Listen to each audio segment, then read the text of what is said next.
기독교의 가장 중요한 진리 중의 핵심은 구원은 오직 믿음으로만 받는다는 것입니다. 마르틴 루터가 16세기 종교개혁을 일으킨 것도 중세 교회가 기독교를 변질시켜 인간의 선행이나 공로나 노력으로 구원받을 수 있다고 가르쳤기 때문에 종교개혁을 일으킨 것입니다. 구원론이 잘못되었고 성경에서 벗어났기 때문에 종교개혁을 일으킨 것입니다. 그런데 종교개혁 이후에 오직 믿음으로만 구원받는다고 하니까 또한 이 진리를 오해하는 사람들도 나타났습니다. 오직 믿음으로만 구원받는다고 하니까 내 마음대로 죄짓고 살아도 나는 구원받을 수 있다고 착각하는 그런 사람들이 나오게 되었습니다. 이것을 값싼 믿음, 값싼 기독교라고 말합니다. 에베소서 2장 8절에서 10절을 한번 찾아보겠습니다. 에베소서 2장 8절에서 10절 말씀, 신약성경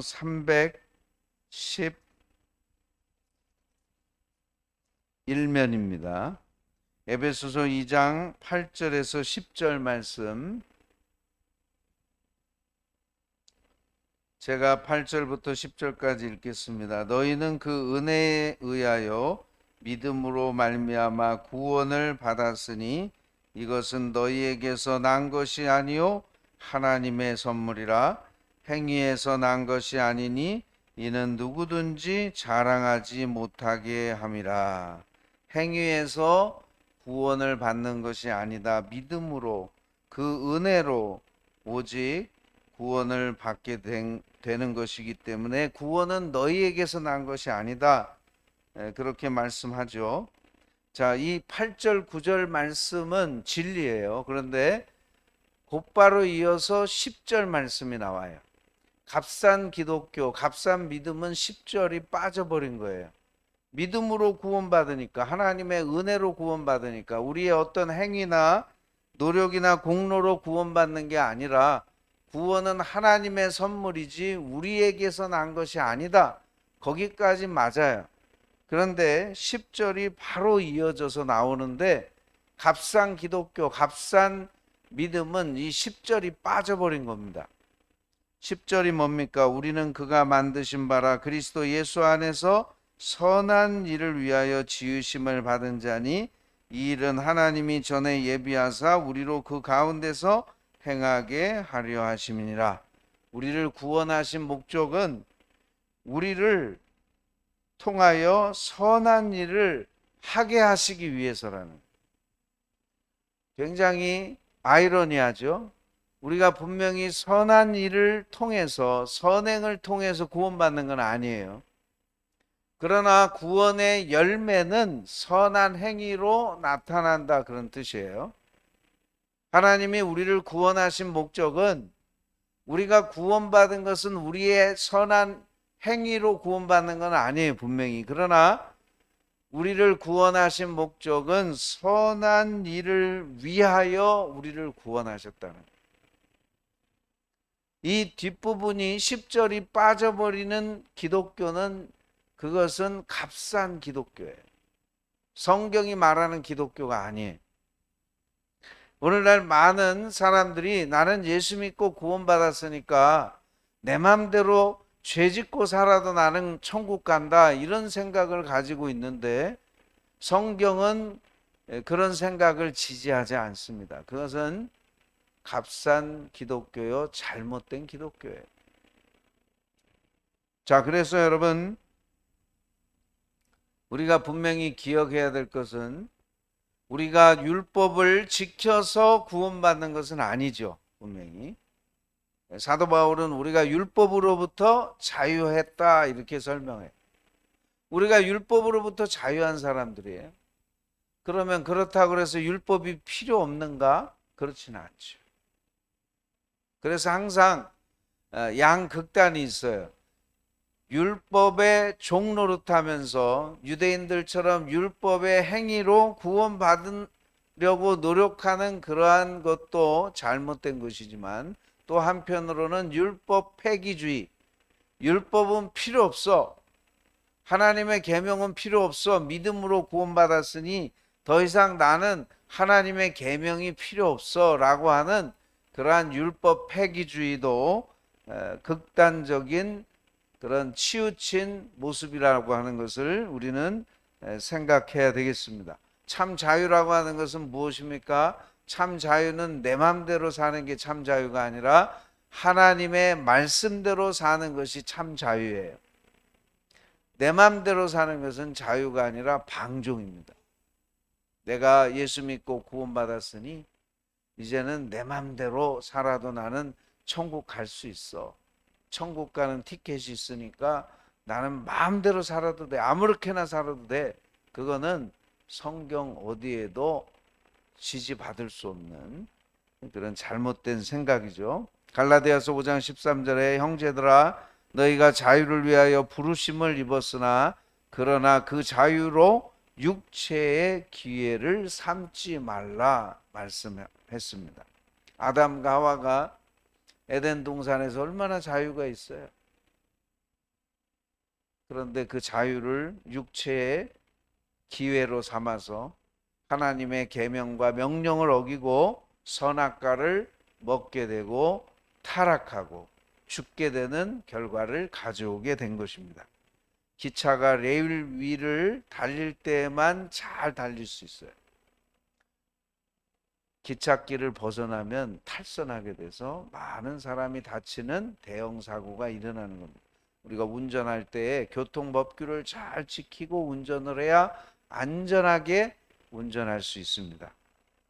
교통법규를 어기게 될 때 음주운전이나 과속이나 그러한 여러 가지 그런 형태의 그런 법규를 지키지 않음으로 인해서 교통사고가 일어나는 것과 마찬가지입니다. 우리가 하나님의 말씀과 계명을 따라 살게 되면 하나님께 복을 받고 형통한 삶을 살게 됩니다.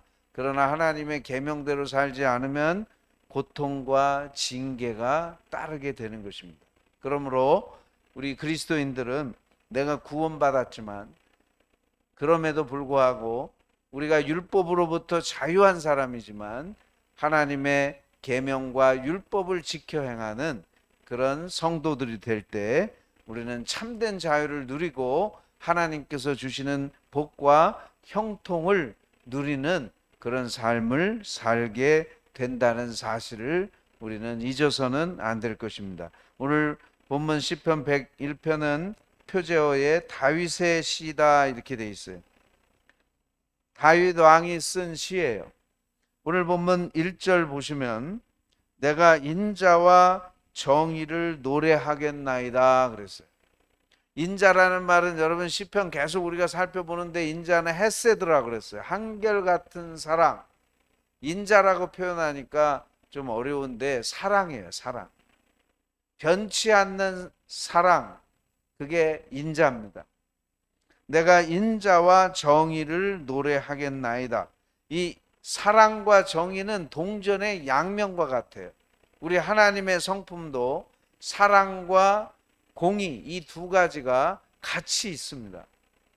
다윗 왕은 지금 내가 하나님의 사랑과 정의를 따라서 내가 하나님처럼 왕으로서 사랑과 정의로 통치하겠다 그런 뜻입니다. 정의는 뭐예요? 죄악과 불의를 심판하는 것이 정의죠. 다윗은 위대한 왕으로서 사랑과 정의 이 두 가지를 내가 노래한다. 어느 것 하나 치우치지 아니하고 이 사랑과 정의를 내가 왕으로서 지키고 하나님이 그러하셨듯이 나도 하나님을 따라서 사랑과 정의를 행하는 그런 왕이 되겠습니다라고 하는 다짐이 오늘 여기에 담겨져 있는 것입니다. 사실 모든 리더들에게 필요한 덕목이 바로 사랑과 정의입니다. 가정에서도 마찬가지입니다. 가정에서 부모가 자녀들을 교육할 때 사랑만 하면 어떻게 될까요? 정의가 빠져버리면 자녀가 바늘도둑이 소도둑 된다는 말 있잖아요. 바늘 조그만 것 훔쳐 갖고 왔을 때 그래 우리 아들 잘했어 잘했어 그러면 점점 바늘도둑이 소도둑이 되는 거죠. 부모가 어떤 부모가 훌륭한 부모입니까? 사랑과 정의로 자녀를 잘 교육하는 부모가 훌륭한 부모예요. 그냥 오직 사랑만 있다고 하면 그 사랑은 자칫하면 삐뚤어진 사랑으로 자식을 망칠 수도 있게 되는 겁니다. 교회에서도 마찬가지입니다. 교회에서 목회자가 목회할 때 사랑과 정의가 같이 있어야 돼요. 오직 사랑만 있으면 교회가 무질서해지고 교회가 부패하게 됩니다. 이것도 좋고 저것도 좋고 잘못해도 좋고 다 좋으면 어떻게 되겠어요? 교회가 엉망이 될 수밖에 없어요. 사회에서 공직자들에게도 필요한 덕목입니다. 사랑과 정의, 이 두 가지가 같이 있어야 된다는 사실을 우리는 어느 것 하나 치우치지 말고, 사랑만 있어도 안 되고 정의만 있어도 안 되고 사랑과 정의 둘 다 함께 있어야 온전한 모습이라고 하는 것을 우리는 오늘 1절 말씀 통해서 내가 인자와 정의를 노래하겠나이다, 다윗 왕의 아름다운 시인 것입니다. 정의란 무엇일까요? 오늘 본문에 구체적으로 나옵니다. 정의는 죄와 불의와 타협하지 않고 잘못된 것을 바로잡는 것이 정의죠. 3절 보세요. 3절에 나는 비천한 것을 내 눈앞에 두지 아니할 것이요. 비천한 것은 악한 것입니다. 내가 악한 것을 허용하기 시작하면 악한 길로 가게 돼 있어요. 마르틴 루터가 그런 말을 했죠. 예수님 유혹 받은 것처럼 우리도 유혹을 받아요. 그러나 유혹을 받는다 그래서 다 죄 짓는 건 아니에요. 유혹 받는 것까지는 어떻게 할 수 없어요. 예수님도 유혹을 받으셨으니 우리가 어떻게 유혹을 안 받겠어요. 그러면 유혹을 받았을 때 그 자리를 피해야죠. 유혹을 받았을 때 그 유혹을 이기지 못하면 죄를 짓는 거예요. 그래서 다윗은 나는 비천한 것을 내 눈앞에 두지 아니할 것이요, 악한 것을 내 눈앞에 두지 아니할 것이요, 배교자들의 행위를 내가 미워하오리니 나는 그 어느 것도 붙들지 아니하리이다. 하나님을 배신하는 사람들의 행위를 미워하고 그들을 상대하지 않겠습니다. 세 번역이 그렇게 돼 있어요. 자, 정의라고 하는 것은 잘못된 것과 함께하는 것이 아니라 잘못된 것과 내가 구별돼서 그것들과 함께하지 않는 게 정의예요. 지금 다윗은 나는 그런 행위를 미워하고 그들을 상대하지 않겠습니다라고 말하고 있어요. 자, 5절에 보세요. 자기의 이웃을 은근히 헐뜯는 자를 내가 멸할 것이요. 그래서 비방하고 중상모략하는 것은 죄를 짓는 것입니다. 그러한 사람을 내가 왕으로서 멸할 것이다 라고 표현하고 있습니다. 또 눈이 높고 마음이 교만한 자를 내가 용납하지 아니하리라. 이게 정의예요. 교만을 내가 용납하지 않겠습니다. 교만한 죄를 나는 거부하겠습니다. 이런 말이죠. 또 여러분 7절 8절에 보시면 정의가 무엇인지 나옵니다. 거짓을 행하는 자는 내 집 안에 거주하지 못하며 거짓말하는 자는 내 목전에 서지 못하리로다. 거짓과 함께하지 않는 거예요. 정의는 거짓을 미워하고 거짓을 멀리하는 것이 정의예요. 정의롭지 못한 사람은 거짓과 함께합니다. 거짓을 가까이 합니다. 그러나 정의로운 사람은 거짓을 멀리한다 그랬어요.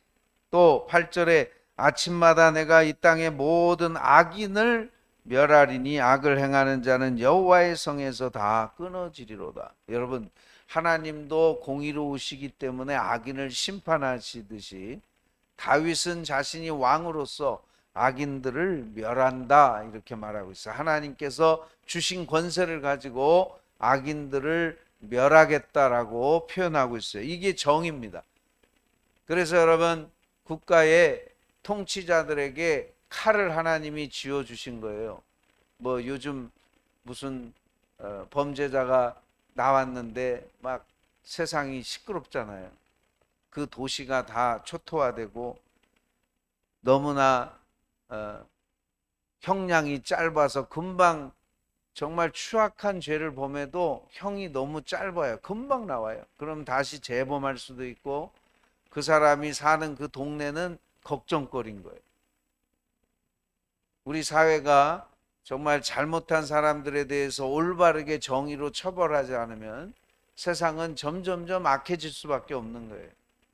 그래서 하나님께서 정부를 세우고 또 대통령을 세우고 위정자들을 세운 겁니다. 잘못된 것에 대해서 처벌하도록 그렇게 했는데, 다윗 왕은 지금 자신이 모든 악인을 멸할 것이다, 하나님의 정의를 가지고 자신은 통치자로서 악인들을 심판할 것이라고 이렇게 말씀하고 있는 것입니다. 자, 그런데 여러분, 다윗이 이러한 사랑과 정의를 실천하는 것은 가정에서부터 한다고 말씀하고 있어요. 2절에 보세요. 2절, 내가 완전한 길을 주목하오리니 주께서 어느 때나 내게 임하시겠나이까. 내가 완전한 마음으로 내 집 안에서 행하리이다. 지금 완전하다는 표현이 나오는데 이것은 죄가 없는 상태를 말하는 것이 아니라 흠이 없는 상태, 성숙한 상태를 말해요. 우리가 예수 믿어도 어떤 사람은 미숙한 사람이 있어요. 흠이 있는 사람이 있어요. 뭐 다 구원받았어요. 똑같아요. 그러나 영적인 어린아이가 있고 영적으로 장성한 사람이 있어요. 완전한 사람이라는 말은 여기서 흠이 없는 성숙한 사람을 얘기하는 거지, 죄가 없는 사람은 이 세상에 아무도 없잖아요. 그런데 내가 이제 완전한 길을 내가 주목한다. 그리고 내가 완전한 마음으로 내 집안에서 행하리이다. 그래서 집에서부터 내가 완전한 삶을 추구하겠습니다라고 이렇게 고백하고 있는 것입니다. 여러분, 가정에서부터 내가 빛이 돼야죠. 빛 가운데 행하는 삶은 가정에서부터 출발합니다. 다윗은 가정에서부터 완전해지려고 했습니다. 우리는 가정에서부터 흠이 없는 삶을 시작해야 됩니다. 천국은 가정에서부터 경험되어져야 되고, 가정은 영적인 우리가 성장하는 데 있어서 모내기의 모판과 같아요. 가정에서부터 모든 것이 출발합니다. 그래서 가정에서 흠이 없는 삶을 사는 사람은 직장에서도 세상 어느 곳에서도 영향력을 끼치는 사람이 될 수 있습니다. 그러나 가정에서부터 온전하지 못한 사람은 결코 다른 곳에서도 온전해질 수 없어요. 집에서 새는 바가지는 밖에 나가서도 반드시 새게 되어 있습니다. 또한 여러분, 이런 말이 있죠. 가정이 살아야 교회가 살고 가정이 살아야 우리 사회가 산다. 가정이 무너지면 교회도 무너지고 국가도 무너져요. 가정은 모든 사회의 가장 기초 단위이기 때문에 그렇습니다.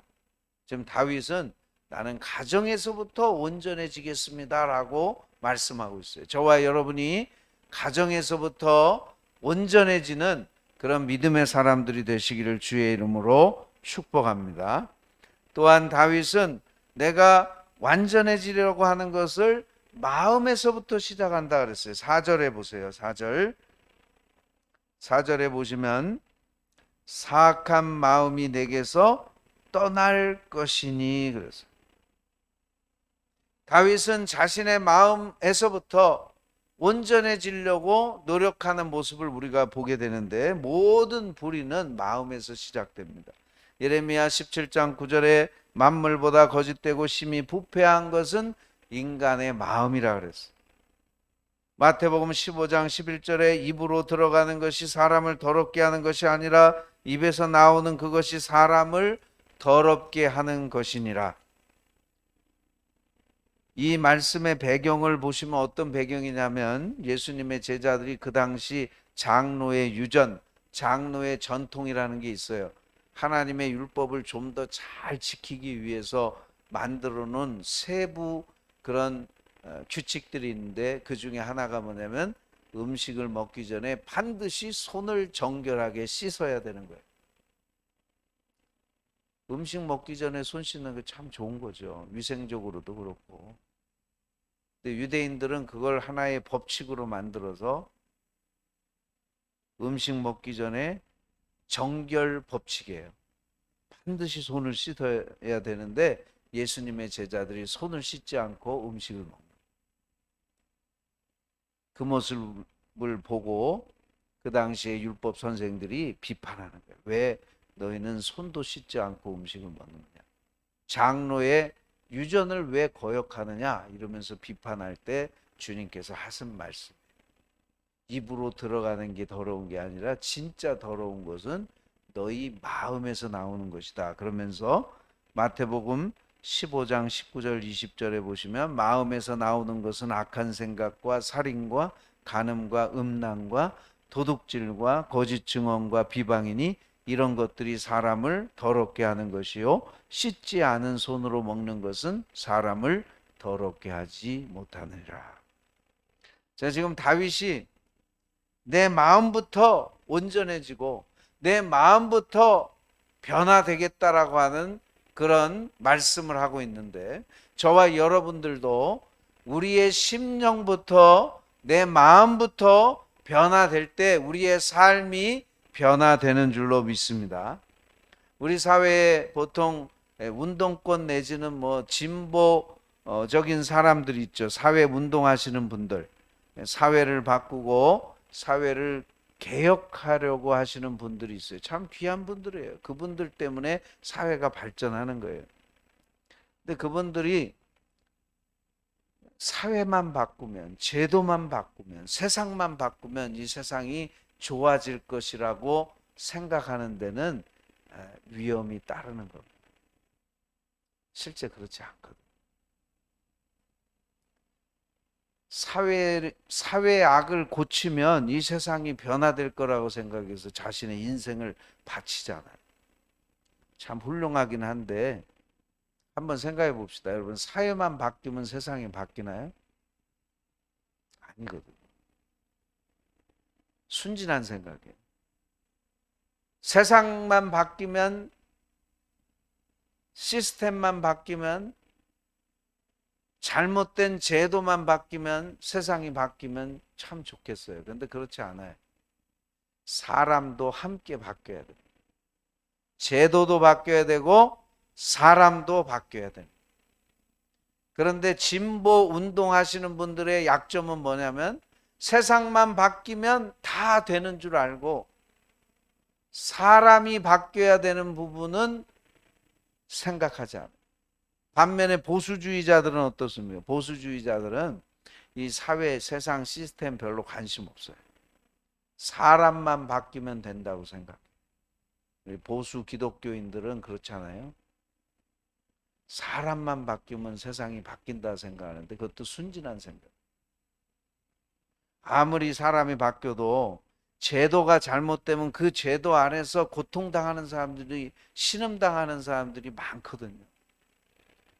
그래서 제도도 바뀌어야 되고 사람도 바뀌어야 되는데 사실은 사람이 근본적으로 바뀌는 것이 참 중요해요.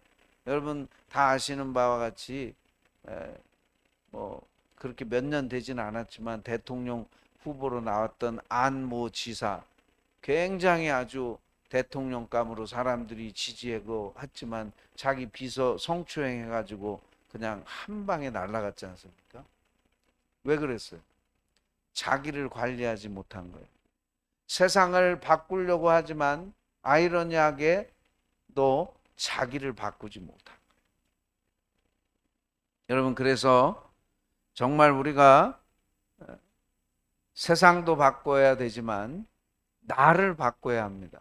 우리 잠언의 16장 32절에 보면 자기의 마음을 다스리는 자는 성을 빼앗는 자보다 나으니라 그랬어요. 나를 바꾸지 않으면 세상만 바꾼다고 바뀌어지지 않습니다. 오늘 저와 여러분이 정말 바뀌어야 될 것은 나 자신이에요. 내가 바뀌지 않으면 세상 아무리 바꿔도 안 돼요. 한번 생각해 봅시다. 아무리 제도가 좋아요. 그렇다고 죄가 안 생기는 게 아니에요. 인간이 얼마나 이 꼼수가 대단하고 인간이 얼마나 악한지 좋은 제도도 악용하게 되는 거예요. 그래서 좋은 제도를 악용해서 그 좋은 제도도 나쁘게 만드는 게 인간입니다. 진정한 개혁은 심령의 변화입니다. 예수님을 믿고 거듭난 심령이 될 때 사람이 변화되고 그 새로워진 사람들이 세상을 바꾸어 나가는 이 두 가지가 같이 있어야 한다는 것을 우리는 기억하고 그리스도의 복음이 들어가는 곳마다 사람이 변하고 그 사람이 변하니까 제도가 변하고 그래서 영국이 원래 바이킹 족속의 후예들 아닙니까? 야만인들이었어요, 영국. 야만인이 복음이 들어가니까 신사의 나라로 바뀌어진 것처럼 저와 여러분이 세상도 바뀌어야 되지만 더 중요한 것은 나 자신이 바뀌지 않으면 진정한 개혁, 진정한 변화는 있을 수 없어요. 내가 변해야 가정이 변합니다. 여러분이 변해야 여러분의 가정이 바뀌는 거예요. 내가 바뀌지 않는데 어떻게 가정이 바뀌어요? 내가 바뀌지 않는데 어떻게 교회가 바뀌어요? 안 바뀌어요. 내가 변하지 않는데 나라가 바뀝니까? 안 바뀝니다. 저와 여러분이 가정에서부터 내가 변화되고 교회에서부터 내가 변화되고 내가 속해 있는 직장이나 사업장이나 내가 새로워질 때 우리의 직장이 변화되고 사업장이 변화되는 거지. 아무리 직장이 좋아도 내가 변화되지 않으면 아무런 의미가 없어요. 오늘 여러분 진정한 흠이 없는 성숙한 모습은 가정에서부터 출발하고 내 마음에서부터 출발할 때 비로소 새로워진다라고 하는 것을 오늘 이 다윗의 시를 통해서 다시 한번 우리가 진리의 말씀을 깨닫고 내 심령이 먼저 변화되고 내 가정에서부터 내가 작은 것에부터 새로워지는 그런 변화가 있으시기를 주의 이름으로 축복합니다. 기도드리겠습니다.